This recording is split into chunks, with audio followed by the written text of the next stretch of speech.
How to fine adjust the Fortis Silicone bracelet. Welcome to the Fortis workshop.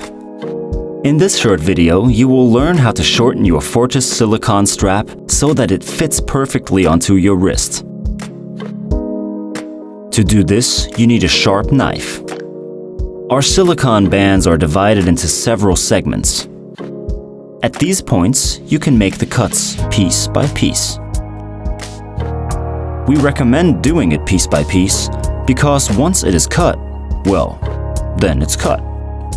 Ensure to shorten both sides evenly so that the clasp remains centered. You should check after each cut if it fits already.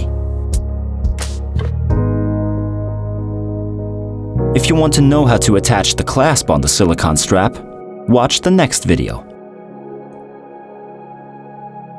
Do you also have a technical question? Let us know in the comments below. For more tutorials and exciting stories, make sure you subscribe to our channel.